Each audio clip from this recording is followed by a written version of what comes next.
And Jesus went into the temple of God, and cast out all them that sold and bought in the temple, and overthrew the tables of the money changers. The money changers. The only time Jesus showed any kind of aggression or physical display of anger in his entire ministry. As the Lord withdrew his disdain for cheating people out of their money through trickery? No. Today, we are witnessing a money-changing crime of monumental proportions. Every day our labor and life energy is being stolen from us by a system that was designed to transfer the wealth of all working people to a small elite class of money overlords, whose only desire is power and control, with nothing to offer but misery and bondage.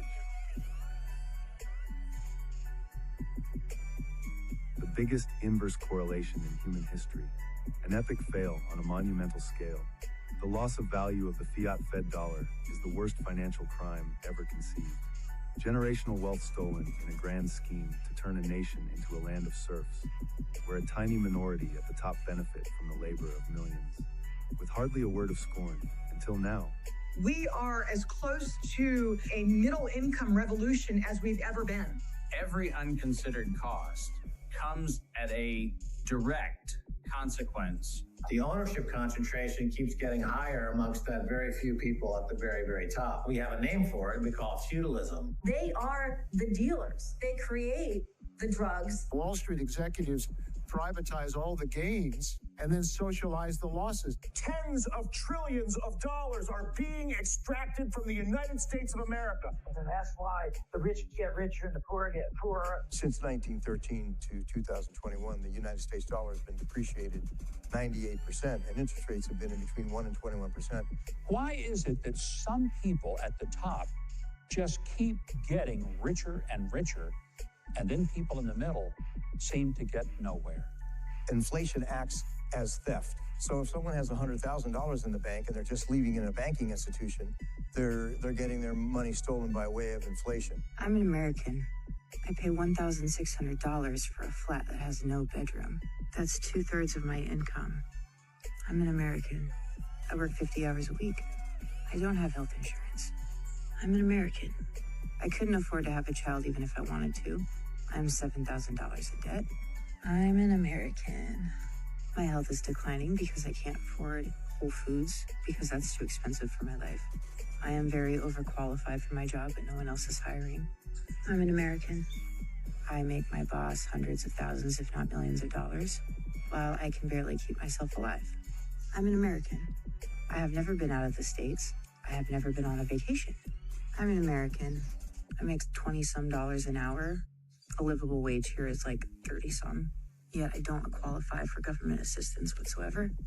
On the days I don't work, I'm so tired I just sleep all day.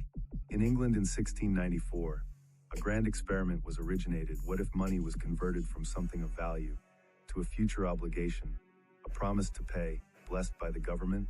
The world would never be the same. The experiment worked. Today, with very few exceptions, the world operates on a promise to pay system. Money issued as debt created from nothing. The banks have even gotten the world to believe that this unpayable debt and unfunded compounding interest is a quote-unquote security. History is littered with empires that have collapsed for many reasons, but one of the surest ways to destroy a society is to debauch its currency.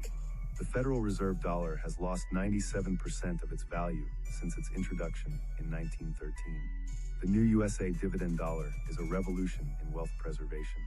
The Federal Reserve System was established in 1913 as a masterclass financial scheme.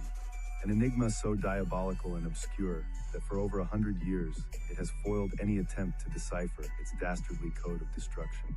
These founding fathers of deception knew that their plan was the perfect formula to deceive and compromise the politicians of the day, to turn over the keys to the magic kingdom of wealth creation.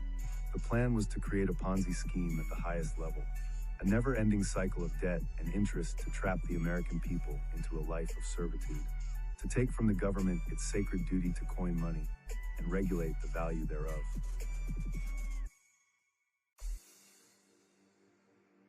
For much of the last 400 years, the banks, with the complicity of government, have maintained a carefully controlled illusion that money is fully backed by real-world assets. In truth, money is nothing more than a promise to pay in fake debt-backed assets on an infinite timeline. The Federal Reserve, along with fractional reserve banking, was designed to extract wealth from the working class to the unproductive banking class. It was a carefully crafted scheme to skim 20% of all commerce and wealth creation into the hands of an elite few.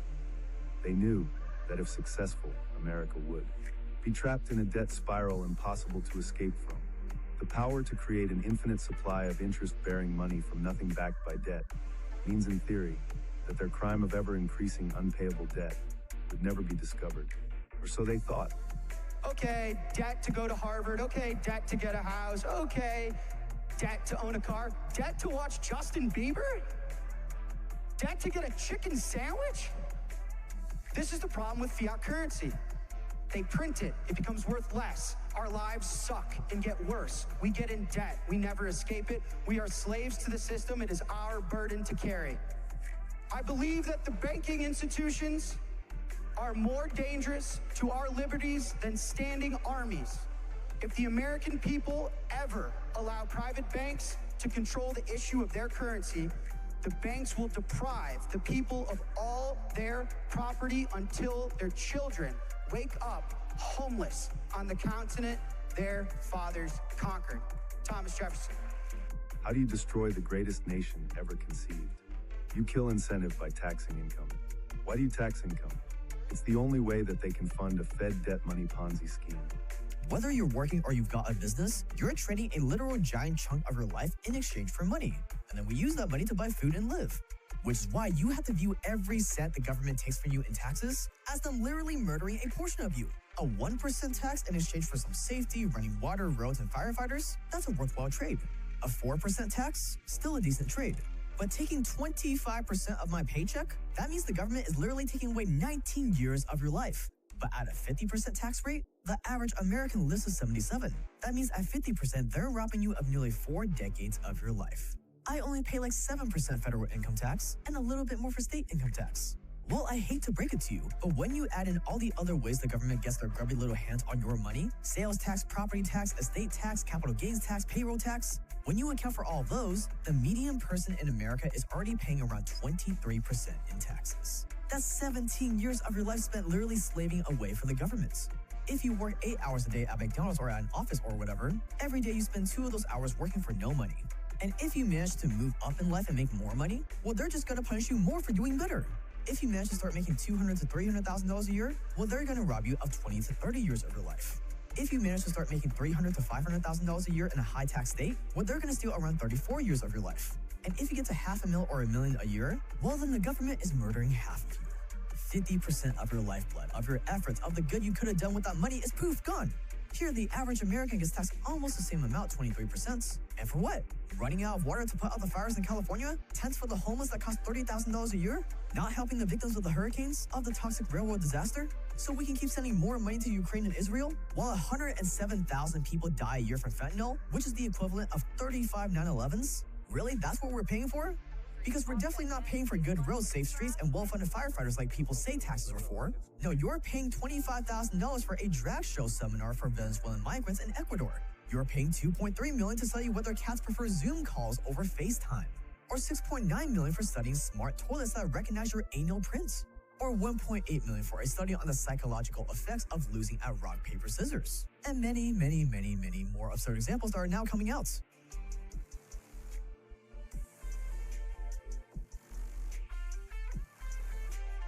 The new USA Treasury dividend dollar sets America free. Honest money reinvented. Yes, we now have the technology to create a system that can function as a debt and interest-free money ledger, forever freeing humanity from the fractional reserve banking scheme dreamed up in medieval times. To create an asset-backed currency where the people can once again become the owners of their life, liberty, and property. A structure of currency that eliminates theft and corruption by the oligarchy. The dollar's dead, the remaining cabal members are dead. The best part about it all is that they are dead and that we are walking into a new reality of abundance. Everything that they've done was designed to enslave everybody. So that's done and over with.